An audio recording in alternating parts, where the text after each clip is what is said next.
Guys welcome to crick chat Venkatesh. ఈసారి IPL mega auction గతంలో కంటే చాలా ఇంట్రెస్టింగ్గా ఉండబోతుంది అన్నలో నాకైతే అలాంటి సందేహం లేదు. ఎందుకంటే some big names are in auction, Indian names particularly. ముగ్గురు మాజీ క్యాప్టెన్లు ఉన్నారు. చాలామంది ప్లేయర్స్ని రిటైన్ చేసుకోకుండా ఆక్షన్లోకి పెట్టారు చాలా మంది ఫ్రాంచైజెస్. అయితే ఇంకొక ఇంట్రెస్టింగ్ ఏంటంటే జనరల్ ఆప్షన్ ఇంట్రెస్టింగ్ ఉండబోతుంది. ఆర్టీఎం కార్డ్ని ఎవరు ఎలా వాడుకుంటారని కూడా చాలా ఆసక్తి రేపుతుంది. ఎందుకంటే మీకు గతంలో ఉన్న ప్లేయర్స్లో ఎవరి గురించి మీరు మళ్ళీ ఆర్టీఎం కార్డు యూజ్ చేస్తారు అనేది కూడా చాలా ఇంట్రెస్టింగ్గా ఉండబోతుంది. ముందుగా ఆర్టీఎం అంటే ఏంటి అనేది క్లియర్గా చెప్దాము. చాలామంది అడుగుతున్నారు ఆర్టీఎం గురించి ఎక్స్ప్లెయిన్ చేయమని చెప్పి. ఆర్టీఎం అంటే right to match. For example, ఒక ప్లేయర్ మీకు 2024 సీజన్లో, లాస్ట్ ఐపీఎల్ సీజన్లో మీకు ఆడాడు. సే హర్షదీప్ సింగ్ పంజాబ్కి ఆడాడు, కానీ అతన్ని రిటైన్ చేసుకోలేదు పంజాబ్. అతను ఆక్షన్లో పెట్టారు. ఆక్షన్లో పెడితే say for example Delhi Capitals వాళ్ళు అతన్ని సక్సెస్ఫుల్గా బిడ్ చేశారు. అంటే మిగతా బిడ్డర్స్ అందరూ ఇంకా చేతులు ఎత్తిన తర్వాత ఒక ఫైనల్ బిడ్డర్ మిగిలాడు. ఆ టైంలో ఏమవుతుంది, 15 కోట్లకి తీసుకున్నారు అనుకుందాం. అప్పుడు auctioneer will say Harshdeep goes to Delhi Capitals అని he will bring the hammer down. Hammer కొట్టి ఆ బిడ్ని క్లోజ్ చేస్తారు. ఇది జనరల్గా that happens, but not when RTM is there. అప్పుడు ఆర్టీఎం ఉంది కాబట్టి పంజాబ్ కింగ్స్ వాళ్ళు ప్యాడిల్ లేపి no we want to use RTM అని చెప్తారు. ఆర్టీఎం ఎందుకంటే పంజాబ్ కింగ్స్ లాస్ట్ టైం ఆడాడు కాబట్టి మేము రైట్ టు మ్యాచ్ వాడదలుచుకున్నాం అని చెప్తారు. ఇది ఏంటంటే గతంలో ఉన్న పరిస్థితి. క్రితం ఆక్షన్లో లేదు, క్రితం మెగా ఆక్షన్లో ఈ ఆర్టీఎం అనేది లేదు. అంతకుముందు ఉండేది. అంతకుముందు ఇంతవరకు ఉండేది ప్రొసీజర్.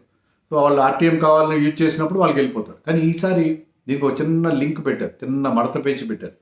అదేంటంటే you cannot retain him straight away. మళ్ళీ ఢిల్లీ క్యాపిటల్స్కి ఇంకొక బిడ్ చేసుకునే అవకాశం ఇస్తారు. ఎవరైతే సక్సెస్ఫుల్ బిడ్డర్ ఉన్నాడో అతనికి ఇంకొక అవకాశం ఇస్తారు. ఇంకొక బిడ్ చేయండి మీరు. వాళ్ళు ఆర్టీఎం యూజ్ చేయదలుచుకున్నారు, 15 కోట్లు ఇచ్చి మీరు ఎంతకైతే ఆక్షన్లో పర్చేజ్ చేయదలుచుకున్నారో అదే ధర పెట్టి అతన్ని వాళ్ళు మళ్ళీ రిటైన్ వేసుకుందామని అనుకుంటున్నారు. మరి మీరు ఇంకో ఏదైనా ఫైనల్ బిడ్ ఇస్తారా అని అడుగుతారు. అప్పుడు Delhi Capitals will say yes we are going to give him 18 crores is our final bid అని చెప్తారు. 18 crores అతను తీసుకోదలుచుకోమని చెప్తారు. అప్పుడు మళ్ళీ ఆర్టీఎం యూజ్ చేసుకునే అవకాశం పంజాబ్కి ఉంటుంది. పంజాబ్ అప్పుడు తీసుకోకపోవచ్చు. 18 చాలా ఎక్కువ అనుకుంటే వాళ్ళు నోనో మేము విత్డ్రా అవుతామని చెప్పుకోవచ్చు. అప్పుడు ఢిల్లీ క్యాపిటల్స్కి వెళ్తాడు హర్షదీప్ సింగ్. లేదు మేము 18+1 19 crores అతన్ని తీసుకుంటాము అని చెప్పి అతన్ని పంజాబ్ మళ్ళీ రిటైన్ చేసుకోవచ్చు. సో ఇది బేసిక్గా ఆర్టీఎం అంటే ఇది. ఆర్టీఎంలు ఎలా ఉంటాయి, మీకు 6 రిటెన్షన్స్ ఇచ్చారు. 6 రిటెన్షన్స్ మీరు వాడేసుకున్నారు అనుకోండి, మీకు ఆర్టీఎం కార్డ్స్ ఉండవు. Like what Rajasthan Royals and KKR have done. KKR Rajasthan వాళ్ళ పూర్తిగా 6 రిటెన్షన్స్ వాడేసుకున్నారు. వాళ్ళకి ఆర్టీఎం కార్డ్స్ లేవు. పంజాబ్ కింగ్స్ వాళ్ళు 2 మాత్రమే రిటైన్ చేసుకున్నారు అవుట్ ఆఫ్ 6. అందుకని వాళ్ళకి 4 ఆర్టీఎం కార్డులు ఉన్నాయి. దీంట్లో కూడా మీరు క్యాప్డ్ ప్లేయర్స్ని రిటైన్ చేసుకుంటే మీకు ఆర్టీఎంస్ తగ్గిపోతాయి. అన్క్యాప్డ్ రిటైన్ చేసుకుంటే మీకు క్యాప్డ్ ఉంటాయి. సో అది కూడా ఉండదు. సో ఇది పరిస్థితి. సో మనం టీమ్ వైజ్ చూద్దాం ఎవరికి ఎన్ని ఆర్టీఎం కార్డులు ఉన్నాయి, ఎవరు ఎలా వాడుకుంటున్నారు. పంజాబ్ దగ్గర ఎక్కువనే 4 ఉన్నాయి, ఆర్సీబీ దగ్గర 3 ఉన్నాయి, డీసీ దగ్గర 2 ఉన్నాయి. మిగతా 5 టీముల దగ్గర 1 ఈచ్ మాత్రమే ఉన్నాయి. 1 ఈచ్ ఆర్టీఎం మాత్రమే ఉన్నాయి. కొంతమంది దగ్గర ఓన్లీ అన్క్యాప్డ్ ప్లేయర్కి మాత్రమే ఆర్టీఎం కార్డు ఉంది. కొంతమంది దగ్గర క్యాప్డ్ ప్లేయర్స్కి ఆర్టీఎం కార్డు. అది పరిస్థితి. ముందుగా అందరికంటే ఎక్కువ కార్డ్స్ ఉన్న పంజాబ్ కింగ్స్ ఏం చేయబోతున్నారు, ఆర్టీఎంని ఎవరి కోసం యూజ్ చేస్తారనేది మనం ఒకసారి లుక్ వేద్దాం. ఇది వాళ్ళు మాక్ ఆక్షన్ అంటే ఇది కూడా. సో పంజాబ్ కింగ్స్ దగ్గర ఆర్టీఎం కార్డు ఉంది. అక్కడ మంచి ప్లేయర్స్ ఉన్నారు. Harshdeep Singh, Liam Livingstone, Rabada, Jitesh Sharma, Harshal Patel, Sam Curran, Nathan Ellis, వీళ్ళెవరి కోసమైనా వాళ్ళు వాడుకోవచ్చు. వాళ్ళు క్యాప్డ్ ప్లేయర్స్కి మాత్రమే వాడాలి. ఎందుకంటే 2 అన్క్యాప్డ్ రిటెన్షన్స్ వాళ్ళు వాడేశారు for Shashank Singh and Prabhsimran Singh. So వాళ్ళ దగ్గర క్యాప్డ్ ఆర్టీఎమ్స్ మాత్రమే ఉన్నాయి, అన్క్యాప్డ్ ప్లేయర్స్ వాడడానికి లేదు. సో ఇంతమంది మంచి ప్లేయర్స్ ఉన్నారు, కానీ మంచి ప్లేయర్స్ బాగానే ఉన్నారు. బేర్ స్టో పేరు కూడా చెప్పలేదు, బేర్ స్టో కూడా ఉన్నారు. ఇంతమంది అంటే నేను పేర్లు చెప్పాను, 4, 5, 6, 8 పేర్లు చెప్పాను. ఆ 8 ఆల్రెడీ రిటైన్ చేస్తున్నారు. 10. ఈ 10 మందితో బ్రహ్మాండమైన 11 ఉంది కదా మీ దగ్గర.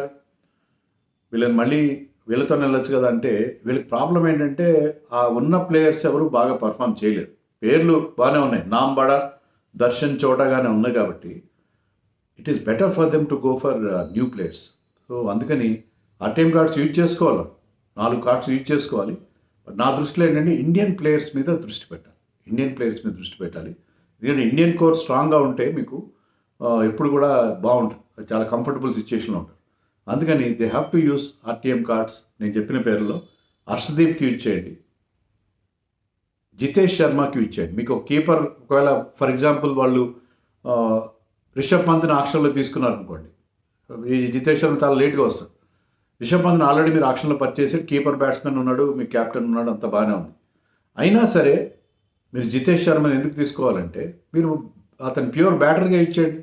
Like Rajasthan is using Jurel as a batsmen with Sanju Samson వాళ్ళ కెప్టెన్ కీపర్ ఉండగా సరే. ఎందుకంటే మీకు Indian batsmen in the middle order are in the top order చాలా తక్కువ మంది ఉన్నారు. క్వాలిటీ ఇండియన్ బ్యాట్స్మెన్ మీకు they are in short supply. IPL auction అంతా కూడా డిమాండ్ సప్లై ప్రిన్సిపల్స్ మీద వర్క్ అవుతుంది. సో డిమాండ్ బౌల్ అవుతుంది ఇండియన్ మిడిల్ ఆర్డర్ బ్యాట్స్మెన్కి, ఫినిషర్స్కి సప్లై అంతగా లేదు. సో జితేష్ శర్మకి మీరు ఆర్టీఎం యూజ్ చేసుకోవచ్చు, కీపింగ్ చేసినా చేయకపోయినా. మీకు సెకండ్ కీపర్ కూడా కవర్ అయిపోతాడు. మళ్ళీ మీరు సెకండ్ కీపర్ కోసం ఇంకేదో కాస్త నాసిరకం కీపర్ కోసం వెళ్ళాల్సిన అవసరం లేదు. You have a top class keeper who played for India. So Harshdeep, Jitesh Sharma, Harshal Patel is always very good. Harshal Patel last time కూడా పర్పుల్ క్యాప్ గెలుచుకున్నాడు. అతను డెత్లో మంచి బౌలింగ్. హర్షదీప్ ఏమో మీకు ఓపెనింగ్ స్పెల్ బాగా వేస్తాడు, డెత్లో కూడా బాగా వేస్తాడు బౌలింగ్. హర్షల్ పటేల్ ఉంటే మీకు మిడిల్ ఓవర్స్లో డెత్లో మంచి బౌలింగ్ వేస్తాడు. సో ఈ ముగ్గురు ఇండియన్ ప్లేయర్స్కి మీరు యూజ్ చేసుకోండి. ప్లస్ ఫారిన్ ప్లేయర్స్లో రబాడాకి అవసరం లేదు, ఎందుకంటే చాలామంది ఫాస్ట్ బౌలర్స్ ఉన్నారు. రబాడా కూడా గతంలో అంత ఎఫెక్టివ్గా లేడు, he still very good, world class bowler. కానీ మీకు ఫాస్ట్ బౌలర్స్ చాలామంది ఉన్నారు. డిమాండ్ సప్లైలు చూసుకుంటే there is lot of supply, foreign fast bowlers కానీ ఇండియన్ ఫాస్ట్ బౌలర్స్ కానీ చాలామంది అవైలబుల్గా ఉన్నారు. సో రబాడా కంటే you better go for Liam Livingstone ఎందుకంటే spin bowling allrounder. Sam Curran కూడా ఉన్నాడు, కానీ శామ్ కరన్ కంటే కూడా మీకు Liam Livingstone is a better choice అని నేను అనుకున్నాను. శామ్ కరన్ అంత బాగా పర్ఫామ్ చేయనప్పుడు మళ్ళీ మీరు నాన్ పర్ఫార్మింగ్ అసెట్స్ కోసం ఎందుకు వెళ్తారు, ఎన్పిఏ కోసం. లియామ్ లివింగ్స్టన్ కూడా అంత పర్ఫామ్ చేయలేదు, కానీ అతన్ని గతంలో సరిగ్గా యూటిలైజ్ చేసుకోలేదు. అతను కనుక ప్రాపర్గా యూటిలైజ్ చేసుకుంటే I think he can be very good asset బౌలింగ్లో కానీ బ్యాటింగ్లో కానీ. సో లియామ్ లివింగ్స్టన్ కోసం వెళ్తే బాగుంటుందని నేను అనుకుంటున్నాను. లేదంటే నేథన్ ఎల్లిస్ కోసం కూడా వెళ్ళొచ్చు. Instead of Rabada and Liam you can go for Nathan Ellis. So it's got good number of variations. అలాంటి బౌలర్ ఎప్పుడు కూడా యూస్ఫుల్గా ఉంటాడు. సో నా చాయిసెస్ అయితే వాళ్ళకి 4: హర్షదీప్, లియామ్, జితేష్ అండ్ హర్షల్. మరి మీరు ఎవరుకుంటారు కామెంట్స్లో చెప్పండి. తర్వాత ఆర్సీబీకి 3 ఆర్టీఎం కార్డ్స్ ఉన్నాయి. ఎందుకంటే వాళ్ళు ముగ్గురు రిటైన్ చేస్తున్నారు. ఒక uncap player, 2 cap players retain చేస్తున్నారు. Virat Kohli, Rajat Patidar and Yash Dayal uncap player. So వాళ్ళ దగ్గర ఉన్న 3 ఆర్టీఎం కార్డ్స్లో 2 క్యాప్డ్ ప్లేయర్స్కి, 1 అన్క్యాప్ ప్లేయర్కి యూజ్ చేయొచ్చు. లేదంటే 3 కూడా క్యాప్డ్ ప్లేయర్స్కి యూజ్ చేసుకోవచ్చు, వాళ్ళ ఇష్టం. ముగ్గురిని కూడా క్యాప్డ్ ప్లేయర్స్ని తీసుకోవచ్చు. మరి ఎవరి కోసం వెళ్తారు? సిరాజ్ కోసం వెళ్ళాలి. ఎందుకంటే మనం ముందు నుంచి నేను at the cost of repeating myself నేను చెప్పేది ఏంటంటే ఆర్సీబీకి ఇండియన్ కోర్ స్ట్రాంగ్గా లేదు. ఇండియన్ కోర్ స్ట్రాంగ్గా చేసుకోవాలి. ముగ్గురిని ఇండియన్ ప్లేయర్స్ని రిటైన్ చేస్తున్నారు. సిరాజ్ను కూడా మీరు తీసుకోండి. దాంతో ఏంటంటే మీకు బౌలర్ కవర్ అవుతాడు. బౌలర్ యష్ దయాల్తో పాటు ఒక ఇండియన్ బౌలర్ కవర్ అవుతాడు. సో సిరాజ్ని తీసుకోండి. Siraj has been doing well for you. సిరాజ్తో పాటు విల్ జాక్స్ని తీసుకోండి. Will Jacks is an X factor kind of player. Last time అతను లేట్గా ఎంట్రీ ఇచ్చారు, కానీ అతను వచ్చిన తర్వాత టీమ్ పర్ఫార్మెన్స్ ఇంప్రూవ్ అయింది and he can win you matches. So ఒక సెంచరీ కూడా చేశాడు last time. So Will jacks and Siraj కోసం ఖచ్చితంగా యూజ్ చేసుకోండి. థర్డ్ కార్డ్ విషయంలో నాకు కూడా కొంత సందేహం ఉంది. మ్యాక్స్వెల్కి వాడుకోవచ్చు, ఎందుకంటే మ్యాక్స్వెల్ ఎప్పుడు కూడా యూటిలిటీ ప్లేయర్. అతను పెద్ద అమౌంట్కి వెళ్ళక మీకు ఈజీగా అతను ఆర్టీఎం ద్వారా దొరికేస్తాడు. Last season he had very poor season, but బౌలింగ్లో పనికొస్తాడు, కీపర్ ఫీల్డర్గా పనికొస్తాడు and on his day he can bat well. And ఇప్పుడు ఫామ్లోకి వచ్చినట్టుగా ఉన్నాడు. మన రీసెంట్గా అతను ఆస్ట్రేలియా తరఫున ఆడిన మ్యాచ్లో చూసినా కూడా ఫామ్లోకి వచ్చినట్టుగా ఉన్నాడు. So you can go for him అని అనుకుంటున్నాను నేను. లేకపోతే మీకు ఇంకా ఫ్యాఫ్ డూ ప్లెస్సీ ఉన్నాడు, ఈ పర్ఫార్మ్ వెల్. అతని కోసం కూడా వెళ్ళదు, పెద్ద అమౌంట్కి వెళ్ళాడు. 4-5 కోట్లకు అతను 5 లేదా 6 కోట్లకు వెళ్తారు Faf du Plessis. You can always buy him back and will still have some amount in our kitty. అతను మీరు ఈసారి క్యాప్టెన్గా ఉండకపోతే అతను అవసరమైతే అతను ఆడించుకోవచ్చు, లేకపోతే లేదు. Is 40 I think, but still is good, is fit enough. మీకు ఇంకా ఉన్నారు ప్లేయర్స్. మహిపాల్ లోమ్రోర్ మంచి ఫామ్లో ఉన్నాడు. ఇంతకుముందు కూడా బాగా పర్ఫామ్ చేశాడు. లాస్ట్ సీజన్లో కూడా ఈ స్ట్రైక్ రేట్ వాజ్ 180. ఎక్కువ బ్యాటింగ్ రాలేదు, కానీ 180 స్ట్రైక్ రేట్తో వచ్చిన కొద్ది నెంబర్ ఆఫ్ బాల్స్లో he was striking at a very very good and healthy strike rate. So Lomror కానీ మ్యాక్స్వెల్. సో నేను ఇక్కడ ఏమంటానంటే మ్యాక్స్వెల్ ఆర్ లోమ్రోర్, అది వాళ్ళ చాయిస్గా ఉంటుంది అనుకున్నాను. Swapnil Singh is another player, but Swapnil కంటే కూడా Lomror is always better. So Lomror మ్యాక్స్వెల్లో ఒక్కరికి, and first 2 cards they should use it for Siraj and Will Jackson నేను అనుకుంటున్నాను. ఇక్కడ కూడా మీరు నాతో విభేదిస్తే మీ అభిప్రాయం చెప్పండి కామెంట్స్లో. ఢిల్లీ క్యాపిటల్స్ దగ్గర 2 ఆర్టీఎమ్స్ ఉన్నాయి. దాన్ని ఒక క్యాప్ ప్లేయర్, ఒక అన్క్యాప్ ప్లేయర్ యూజ్ చేసుకోవచ్చు, లేదా 2 క్యాప్డ్ ప్లేయర్స్ కూడా యూజ్ చేసుకోవచ్చు. వాళ్ళు ఢిల్లీ క్యాపిటల్స్ కొంతమంది ఇంపార్టెంట్ ప్లేయర్స్ని వాళ్ళు రిలీజ్ చేశారు. జేఎఫ్ఎం, జైక్ ఫ్రేజర్ మెగ్గర్ 270 స్ట్రైక్ రేట్తో అతను ఆడిన 9 మ్యాచ్ల్లో 270 స్ట్రైక్ రేట్తో ఆడాడు. 4 హాఫ్ సెంచరీలు చేశాడు. సో చాలా చాలా ఎఫెక్టివ్గా బ్యాటింగ్ చేశాడు యంగ్స్టర్. సో అతని కోసం వాళ్ళు ఆర్టీఎం యూజ్ చేసుకోవచ్చు. Khaleel Ahmed bowled beautifully last season, మంచి వికెట్లు తీశాడు ఆ ఫ్రంట్లో, కానీ చివరిలో కూడా బాగా ఎఫెక్టివ్గా ఉన్నాడు. ముఖ్యంగా with the new ball he was very very effective. So Khaleel Ahmed జేఎఫ్ఎం కోసం వాళ్ళు వాడుకోవాలని అనుకుంటున్నాను. వాళ్ళకి ముఖేష్ కూడా ఉన్నాడు. ముఖేష్ వాడాలా, జేఎఫ్ఎంకి వాడాలంటే I will go with JFM. ఎందుకంటే అతను కనుక లాస్ట్ ఇయర్ పర్ఫార్మెన్స్ని మళ్ళీ రెప్లికేట్ చేయగలిగితే, మళ్ళీ రిపీట్ చేయగలిగితే, నథింగ్ లైక్ ఇట్. సో ఆ ఎక్స్ ఫ్యాక్టర్ ప్లేయర్ మీద they can take that gamble, they can take that punt అని నేను అనుకుంటున్నాను. పంట్. సో సిఎస్కే దగ్గర ఒక్క ఆర్టీఎం మాత్రమే ఉంది. దాన్ని వాళ్ళు క్యాప్ట్కైనా వాడచ్చు, ఒక అన్క్యాప్ట్కైనా వాడచ్చు. ఎందుకంటే వాళ్ళకు అన్క్యాప్ ప్లేయర్కి వాడేశారు. ఎవరు uncap player? None other than ధోనికి వాడేశారు. కాబట్టి వాళ్ళు ఒకటే ఒక ఆర్టీఎం వాళ్ళ దగ్గర ఉంది. దాన్ని ఎవరికి వాడాలి? వాళ్ళ దగ్గర ఉన్న చాయిసెస్ ఏంటి? తుషార్ దేశ్పాండే, డెవన్ కాన్వే, రచిన్ రవీంద్ర, మహేష్ తీక్షణ, దీపక్ చహర్, షార్దుల్ ఠాకూర్, మంచి ప్లేయర్స్ ఉన్నారు. కానీ ఒకే ఒక్కరి మీద అది ప్రయోగించాలి. బ్రహ్మాస్త్రం లాంటి ఆ బ్రహ్మాస్త్రాన్ని ఒక్కరికే వాడుకోవాలి. ఎవరికి వాడాలి? వాళ్ళకి స్పిన్నర్స్ చాలా ఇంపార్టెంట్, అలాగే పేసర్స్ కూడా important. Tushar Deshpande has done exceedingly well last 2 సీజన్స్లో. దీపక్ చహర్ కోసం గతంలో కూడా వెళ్ళారు. దీపక్ చహర్ ఇంజరీ తర్వాత అదే స్థాయిలో పర్ఫామ్ చేయట్లేదు. ఇప్పుడు డొమెస్టిక్లో బాగానే ఆడుతుంటున్నాయి, దీపక్ చహర్ ఆ ఎఫెక్టివ్నెస్ కనబట్లేదు. నన్ను అడిగితే తుషార్ దేశ్పాండేకి వెళ్ళాలి. నేను ఇండియన్ ప్లేయర్ కోసం వెళ్ళాలి. Conway they can still get him in the option. Conway లేకపోయినా పర్లేదు. రవీంద్ర కూడా అంత ఈ ఫార్మాట్లో అంత ఎఫెక్టివ్ కాకపోవచ్చు. వాళ్ళ ఆప్షన్లో లాస్ట్ టైం కూడా పెద్ద అమౌంట్కి వెళ్ళలేదు Ravindra. They can get him in the option. Theekshana is a good player, did well. వాళ్ళకి స్పిన్నర్స్ కావాలి జడేజా పాటు. బట్ తుషార్ దేశ్పాండే లాంటి ఒక ఫాస్ట్ బౌలర్ 2 సీజన్లో చాలా బాగా పర్ఫామ్ చేశాడు, వికెట్లు తీశాడు. సో తుషార్ దేశ్పాండేకి వాడాలని నేను అనుకుంటున్నాను. మరి మీ అభిప్రాయం ఏంటి? మీరు కామెంట్స్ చెప్పండి. గుజరాత్ టైటన్స్కి వాళ్ళు 2 అన్క్యాప్డ్ ఆర్టీఎమ్స్ రిటెన్షన్స్ వాడేశారు. కాబట్టి క్యాప్డ్ ప్లేయర్ మాత్రం తీసుకోవచ్చు. క్యాప్ ప్లేయర్స్లో వాళ్ళకున్న ఛాయిస్ ఏంటి? షమీ, మిల్లర్, నూర్ అహ్మద్. మోహిత్ని తీసుకోవడానికి లేదు, ఎందుకంటే మోహిత్ ఇప్పుడు అన్క్యాప్డ్ కేటగిరీలో ఉన్నాడు. So Mohammed Shami, David Miller, Noor Ahmad వీళ్ళు ఎవరిని తీసుకోవాలి అని అడిగితే, షమీ ఇంజరీ కన్సర్న్ ఉన్నా సరే షమీ కోసం వెళ్ళాలి. ఎందుకంటే బిఫోర్ సీజన్ 2023లో ఈ was purple cap holder. Team final దాకా వెళ్ళడానికి చాలా కీ రోల్ ప్లే చేశాడు.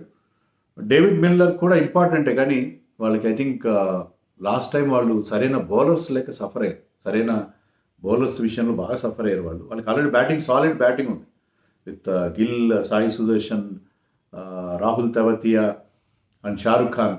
వాళ్ళు 4 బ్యాటర్స్ ఉన్నారు. కాబట్టి రషీద్ ఖాన్ తోడుగా మీకు మంచి బౌలర్ ఉంటే, షమీ లాంటి బౌలర్ ఉంటే అద్భుతం అన్నమాట. సో ఐ థింక్ మిల్లర్ కంటే కూడా షమీకి వాళ్ళు యూజ్ చేస్తే బాగుంటుందని నేను అనుకుంటున్నాను. వాట్ అబౌట్ ఎల్ఎస్జీ కూడా వాళ్ళు అన్క్యాప్ 2 వాడేశారు, మొహసిన్ ఖాన్ అండ్ మరి ఒక ఆయుష్ బదల్. సో వాళ్ళ దగ్గర ఒకే ఒక ఆర్టీఎం ఉంది, క్యాప్డ్ ప్లేయర్ వాడాలి. స్టాయినస్, కృణాల్ పాండ్యా, డికాక్, దీపక్ హుడా, ఇలాంటి కైల్ మేయర్స్ ఇలాంటి ప్లేయర్స్ ఉన్నారు వాళ్ళ దగ్గర. బట్ ఐ థింక్ నన్ను అడిగితే స్టాయినస్ లాంటి ఆల్రౌండర్స్కి ఇచ్చారు. ఇంకా అతను కూడా ఎక్స్ఫాక్టర్ ప్లేయర్, మనం అనుకున్నాం కదా ఎక్స్ఫాక్ట్ ప్లేయర్ ఆన్ హిస్ డే. మనం లాస్ట్ సీజన్లో కానీ లాస్ట్ బిఫోర్లో కానీ ప్రతి మ్యాచ్లో బాగా ఆడతాడు కాదు, కానీ 1-2 మ్యాచ్ల్లో అద్భుతంగా ఆడేసి మ్యాచ్ గెలిపిస్తాడు. He can bat at number 3, number 4, number 5 ఎక్కడైనా ఆడగలడు. తర్వాత he can bowl with the new ball, he can bowl at the death. So Stoinis కోసం Krunal Pandya good Indian allrounder, captain కూడా చేశాడు. సో కొంచెం వాళ్ళు డైలమా ఉంటుంది, బట్ స్టాయినస్ కోసం వెళ్తే బాగుంటుందని అనుకుంటున్నాను. ముంబై ఇండియన్స్ ఏం చేయాలి? ముంబై ఇండియన్స్ కూడా చాలా డైలమా ఉంది. వాళ్ళ దగ్గర ఉన్న ఆర్టీఎం కార్డు ఓన్లీ అన్క్యాప్ ప్లేయర్కి మాత్రమే వాడతారు, క్యాప్ ప్లేయర్కి వాడలేదు. ఎందుకంటే వాళ్ళు 5 క్యాప్ ప్లేయర్స్ని తీసేసుకున్నారు. సో వాళ్ళ దగ్గర ఉన్న ఛాయిసెస్ ఏంటంటే పీయూష్ చావ్లా ఇప్పుడు అన్క్యాప్ కేటగిరీలోకి వస్తాడు. పీయూష్ చావ్లా ఉన్నాడు, నెహల్ వడేరా, నమన్ ధీర్, ఆకాష్ మడ్వాల్, అన్షుల్ కాంబోజ్. పీయూష్ చావ్లా కోసం ప్రతిసారి వెళ్ళడం, కాంప్రమైజ్ అవ్వడం కరెక్ట్ కాదు. వాళ్ళొక పక్కా స్పిన్నర్, లెగ్ స్పిన్నర్ కావచ్చు, ఫింగర్ స్పిన్నర్ కావచ్చు, ఒక మంచి గన్ స్పిన్నర్ కోసం వెళ్ళాలి. పీయూష్ చావ్లా లాంటి ఒక లెఫ్ట్ ఓవర్ ప్లేయర్ కోసం వెళ్ళడం కంటే Piyush Chawla has done well. Piyush చావ్లాని ఇప్పుడు కూడా వాళ్ళు తీసుకోవచ్చు, పెద్ద అమౌంట్ ఏం పలకడతను because of his age. So they can go for regular spinner. కాబట్టి పీయూష్ చావ్లా కాదు, నెహాల్ వడేరా, నమన్ ధీర్ కూడా కాదు. ఎందుకంటే వాళ్ళకి ఆల్రెడీ బ్యాటింగ్ బ్రహ్మాండం సెట్ అయింది. ఇండియన్ బ్యాట్స్మెన్ చాలామంది ఉన్నారు, వాళ్ళకి 4 ఇండియన్ బ్యాట్స్మెన్ అతిరథ మహారులు ఉన్నారు. సో వాళ్ళకి బౌలింగ్ ఇండియన్ బౌలర్స్ కావాలి కదా బుమ్రాకి తోడుగా. ఆకాష్ మడ్వాల్ ఫస్ట్ సీజన్ అంటే 23లో వేసినంత బాగా 24లో అతను పర్ఫామ్ చేయలేదు. తర్వాత డొమెస్టిక్లో కూడా అతను పెద్ద is not doing very well. So one season wonder లాగా ఉన్నాడు అతను. Anshul Kamboj stocks are on high, they are rising, stocks are rising of late. చాలా మంచి రిధంలో ఉన్నాడు, బ్యాటింగ్ కూడా చేయగలడు. సో అన్షుల్ కాంబోజ్ కోసం వెళ్తే బాగుంటుంది అనుకుంటున్నాను నేను. బుమ్రాకి తోడుగా లాస్ట్ టైం 2-3 మ్యాచ్లు ఆడి ఎక్కువ వికెట్లు తీయలేదు, కానీ రన్స్ ఇచ్చాడు. కానీ I think he he's got the talent. So I say Anshul Kamboj. Last not the least SRH ఏం చేయాలి? ఎస్ఆర్హెచ్ దగ్గర అన్క్యాప్డ్ ప్లేయర్కి మాత్రమే అవకాశం ఉంది. 5 క్యాప్ ప్లేయర్స్ని రిటైన్ చేస్తున్నారు వాళ్ళు. వాళ్ళ దగ్గర మంచి అన్క్యాప్ ప్లేయర్ మయాంక్ మార్కండే ఇండియాకి ఆడాడు గతంలో, కానీ 5 ఏళ్ళు దాటింది కాబట్టి ఇప్పుడు లెగ్ స్పిన్నర్ అన్క్యాప్డ్ కేటగిరీలో ఉన్నాడు. స్పిన్నర్స్ విషయంలో వీళ్ళు ఎప్పుడు సఫర్ అయ్యారు. మయాంక్ మార్కండే గొప్పగా పర్ఫామ్ చేశాడు అన్నగాని నేను స్టిల్ హీస్ గుడ్ ఎనఫ్. కొన్ని మ్యాచ్లో మంచి బౌలింగ్ చేశాడు. అబ్దుల్ సమాద్ కూడా ఉన్నాడు. అబ్దుల్ సమాద్ కంటే కూడా I will go with Mayank Markande. వీళ్ళు రెగ్యులర్ స్పిన్నర్, వీళ్ళు కూడా ముంబై లాగే ఒక రెగ్యులర్ స్పిన్నర్ కోసం వెళ్ళాలి. సరైన స్పిన్నర్ లేక వాషింగ్టన్ కూడా సరిగ్గా యూజ్ చేసుకోలేదు. నెక్స్ట్ సీజన్, ఈ సీజన్లో అయినా వాళ్ళు మంచి స్పిన్నర్ కోసం వెళ్తూ మయాంక్ మార్కండేని బ్యాకప్గా పెట్టుకోవాలి. అతను తీసుకుంటే అన్క్యాప్ ప్లేయర్గా ఆర్టీఎం యూజ్ చేసి తీసుకోండి. సమాద్ కంటే కూడా Samad has been with the team for a long time, but అంత ఇంపాక్ట్ఫుల్ పర్ఫార్మెన్స్, అంత కన్సిస్టెంట్ పర్ఫార్మెన్స్ ఇచ్చాడా? I'm not sure. నేనైతే if I'm there selector I will go for Markande, not Samad. మరి మీరేం చేస్తారు ఎస్ఆర్హెచ్ విషయంలో కానీ మిగతా టీమ్స్ విషయంలో కానీ? మీ అభిప్రాయాలు ఏంటో నాకు కామెంట్స్లో చెప్పండి.